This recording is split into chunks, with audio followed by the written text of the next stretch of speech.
আসসালামু আলাইকুম শ্রোতা বন্ধুরা, আপনারা ইতিমধ্যেই হয়তো বিভিন্ন গণমাধ্যমে প্রচারিত সংবাদ থেকে জানতে পেরেছেন পারস্য উপসাগরে অবস্থিত ইরানের বাণিজ্যিক কেন্দ্র খার্গ দ্বীপে আমেরিকা হামলা করেছে এবং মার্কিন প্রেসিডেন্ট ডোনাল্ড ট্রাম্প তার ব্যক্তিগত সোশ্যাল মিডিয়া ট্রুথ সোশ্যাল থেকে এই হামলার ভিডিও প্রকাশ করেছেন।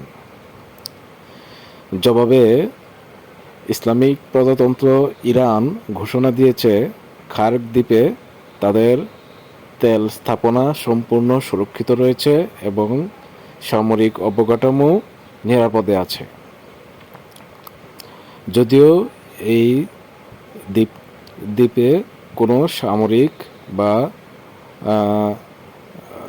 অস্ত্র কারখানা কিছুই নেই, শুধু তেল স্থাপনার নিরাপত্তার স্বার্থে এই দ্বীপে কিছু নিরাপত্তা বাহিনী অবস্থান করে এবং কিছু নিরাপত্তা স্থাপনা রয়েছে। তারপরও আমেরিকা অত্যন্ত নিষ্ঠুরভাবে এই মার্কিন এই হামলায় এই খার্গ দ্বীপকে অন্তর্ভুক্ত করেছে। ইরান বলেছে তাদের তেল স্থাপনায়, বিশেষ করে খার্গ দ্বীপে অবস্থিত তাদের বাণিজ্যিক কেন্দ্র তেল স্থাপনায় কোনো রকমের আঘাত আসলে মার্কিন স্বার্থ সংশ্লিষ্ট মধ্যপ্রাচ্যে অবস্থিত আমেরিকার যত রকমের তেল এবং তেল বাণিজ্যিক স্থাপনা রয়েছে তার সবগুলোকে ধ্বংস করে দেওয়া হবে। চরম আঘাত করে আমেরিকান স্থাপনাগুলোকে একেবারে ধুলোয় মিশিয়ে দেওয়া হবে বলে ইরানের পক্ষ থেকে ঘোষণা করা হয়েছে।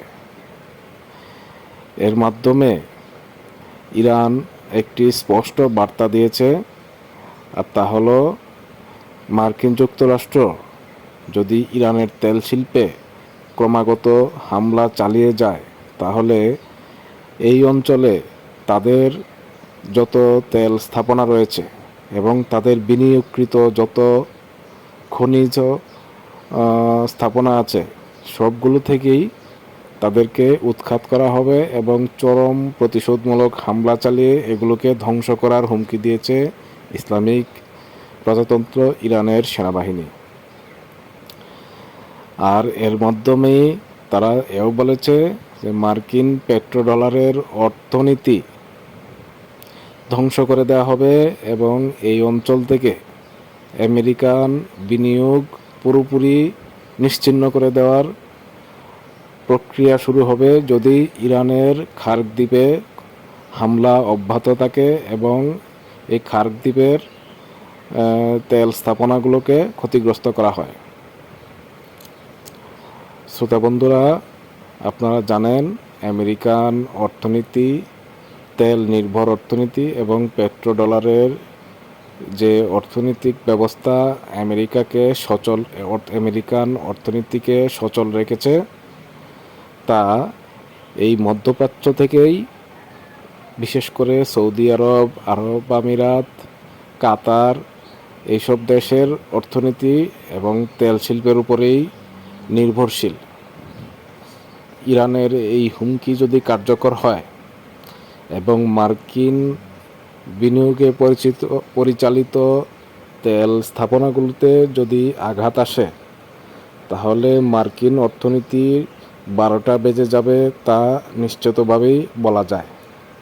সেই সাথে মুসলিম বিশ্বের এই পরাশক্তি সৌদি আরব এবং কাতার, আরব আমিরাতের অর্থনীতিও ধ্বংসপ্রাপ্ত হবে।